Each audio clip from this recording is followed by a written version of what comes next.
আসসালামু আলাইকুম। আপনারা শুনছেন অশ্রুসিক্ত জল। লিখনিতে আমি সাদিয়া। পর্ব ৪৪। ছুটি হবার পরে একই নিয়মে সেই ছেলেটির সাথে আবার দেখা। রাত্রি দ্রুত গতিতে হাঁটছে, ছেলেটিও তার পেছনে পেছনে হাঁটছে। হঠাৎ কানে ভেসে আসলো একটি মেয়ের কণ্ঠ, ভাইয়া। ছেলেটি থমকে দাঁড়ালো। রাত্রিও পেছন ফিরে তাকালো, দেখলো তাদের স্কুলেরই একটি মেয়ে, তার এক ব্যাচ জুনিয়র, অষ্টম শ্রেণীর ছাত্রী নিজম। মেয়েটি দৌড়ে এসে ছেলেটির হাত ধরল। ছেলেটি শুধু একবার ফিরে তাকালো, এরপর দুজনের একসাথে চলে গেল। রাত্রি হাঁপ ছেড়ে বাঁচল। যাক, বাঁচা গেছে। তবে নিজমের সাথে এই ছেলেটির কিসের সম্পর্ক? সম্পর্ক যাই হোক, আজকে নিজমের জন্য এই ছেলেটির হাত থেকে রক্ষা পেলাম। রাত্রি নিশ্চিন্তে এবার বাড়িতে চলে গেল। চাঁদনি বিকেলে জানালা দিয়ে বাহিরের দিকে তাকিয়ে আছে, দেখতে পেল মোর্শেদাকে। চাঁদনি সেই দিনের সেই ফটোটা হাতে নিয়ে নিচে চলে গেল। ফটোটা ওড়নার নিচে রেখেছিল, যাতে কেউ দেখতে না পায়। ধীর গতিতে চাঁদনি মোর্শেদার কাছে আসলো। আপা, কেমন আছো?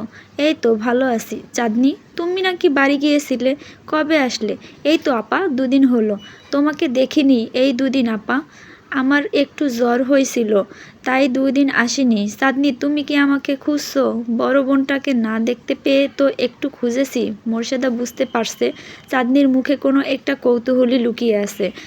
তা আমার কাছে কি কিছু জানার আছে? চাঁদনি চারদিকে একটু নজর বুলিয়ে ওড়নার ভেতর থেকে ফটোটা বের করে মোর্শেদার সামনে ধরল। জিসানের পাশে এই মেয়েটাকে কি তুমি চেনো? মোর্শেদা চারদিকে তাকিয়ে চাঁদনির হাতটা ধরে টেনে বাড়ির পেছনে নিয়ে আসলো।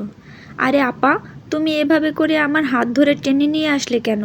এই ফটো তুমি কোথায় পাইছো? জিসানের ঘরে পেয়েছি। যেখানে পাইছো সেখানে রাইখা আসো। যদি কেউ জানে যে এই ফটোটা তুমি পাইছো তাইলে কেলেঙ্কারি হইব। কেন, এই ফটোতে কি এমন আছে? আমাকে বলো আপা, আমি কারো কাছে বলবো না। ফটোর পেছনে অনেক কাহিনী লুকিয়ে আছে।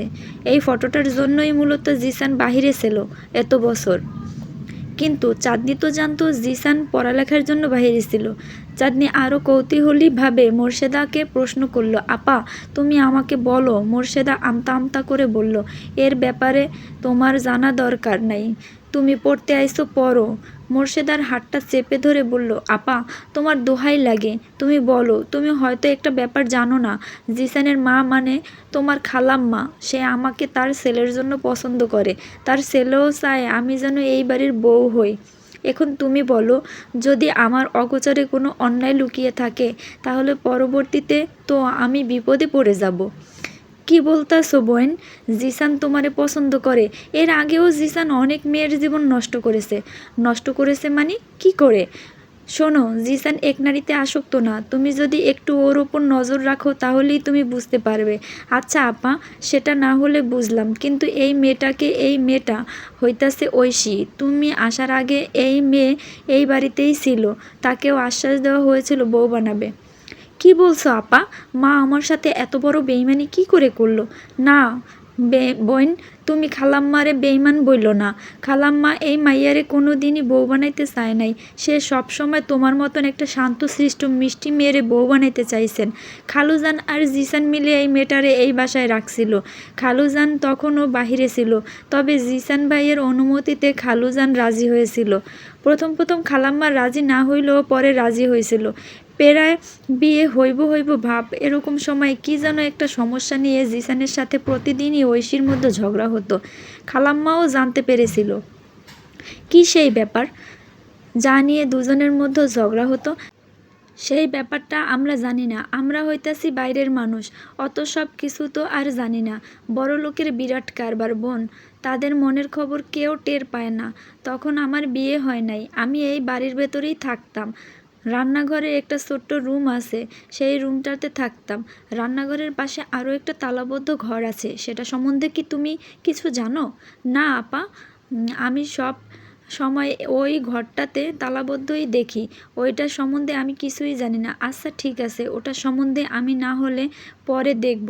তারপর কি হয়েছে তুমি সেটা বলো। তারপর আর কি, প্রতিদিন ঝগড়াঝাটি হইতো, সেজন্যই বিয়েটা ভেঙে গেল, এইটুকু। আরও কিছু মোর্শেদা বলতে চেয়েছিল, এরই মধ্যে জিসানের মা চাঁদনিকে ডাকলো। চাঁদনি বাড়ির পেছন থেকে দৌড়ে সামনে চলে আসলো। মোর্শেদার সাথে দেখলে যদি আবার চাঁদনিকে সন্দেহ করে। শায়লা বেগম চাঁদনিকে বলল, কী রে মা, বাহিরে তুই কি করিস? কতক্ষণ আমি তোকে খুঁজেছি।